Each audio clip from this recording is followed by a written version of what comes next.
Okay, good morning 10th class. Today we are going to learn the problems from 1.3 exercise, third sum. Write the following rational numbers in decimal form using theorem 1.2. What is theorem 1.2? Theorem 1.2 means fundamental theorem. Fundamental theorem. So by using fundamental theorem, we have to write the given rational numbers in the decimal form. So I'll tell you two sums remaining, just to try yourself, and if you have any doubts, ask me and post in WhatsApp. Okay, first one is 13 by 25. 13 by 25. Without division, using fundamental theorem, you have to write this 13 by 25 rational number as a decimal number. Okay, already yesterday I told you, if the denominator is in 2 power and 5 power n, then very easy to convert the rational numbers into decimals. Now what is the denominator here? 25. So first we factorize denominator 25. Write 25 as a product of its prime factors. In 25, which prime number goes? 5 goes. How many times? 5 times. Again in 5 goes 1 time. So 25 means 5 square. That equal to 13 by 5 square. So now in this fraction 13 by 5 square, denominator is 5 square is there, but it is not in 2 power and 5 power n. 5 power is there, but 2 power is not there. So what is here? 5 power 2 is there. That's why multiply the numerator and the denominator by 2 square.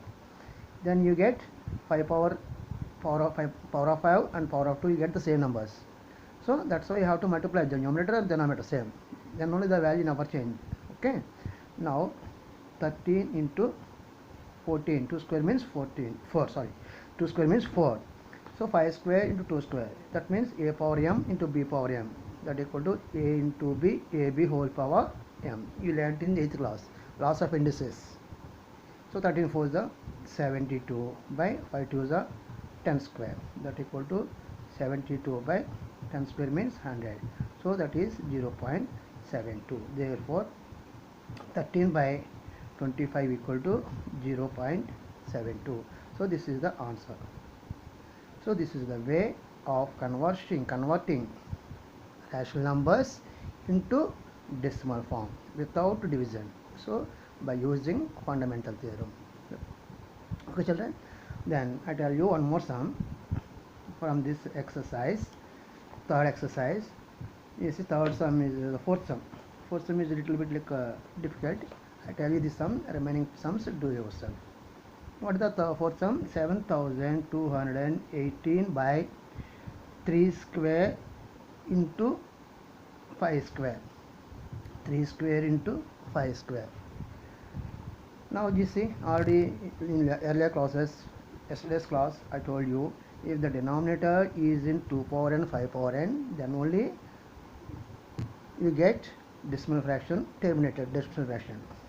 The fraction terminates, but in denominator 3 is there. That's why this is not a terminating decimal fraction actually.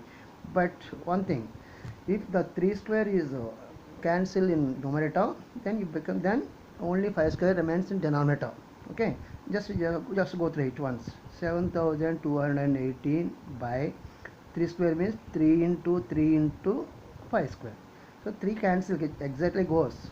So 3 exactly divides 7218. How many times? 2 3s are 6, 4 3s are 12, 0 6 times. 2406 times 3 divides. Again another 3 divides 2406. How many times? In 24 3 goes 8 times, 0, and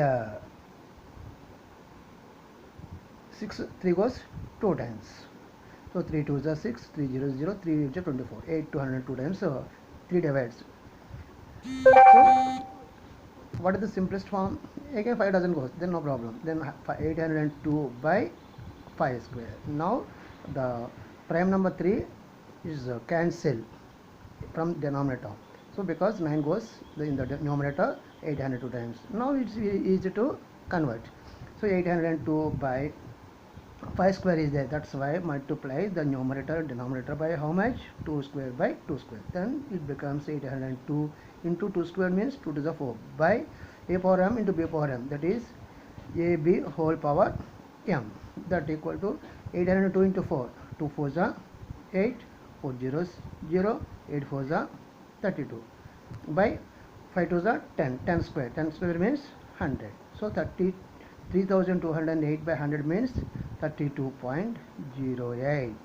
So this is the decimal form of given number 7218 by 3 square into 5 square is equal to 32.08. Okay children, understand? So in this way, by converting the denominators into product of prime factors, we can find out the decimal fraction of the given rational number. Okay, so that's good. Now I give you some sums from textbook only. So do yourself and WhatsApp. 15 by 16. I think already yesterday you did some sums like this. Second sum is 23 by 2 cube into 5 square. 2 cube into 5 square. Third sum 143 by 110. Just you see in the second sum the denominators are 2 cube into 5 square. So 2 cube 3 is there, 5 only square there. That means one more 5 is needed. Then multiply this fraction by 5 by 5. Then 5 square into 5 becomes 5 cube. 2 cube into 5 cube means 2 into 5 cube. 2 into 5 whole cube. Okay. So by doing like that, you can convert this sum into decimal form. Just try yourself. Any doubts, ask me. Okay. All the best.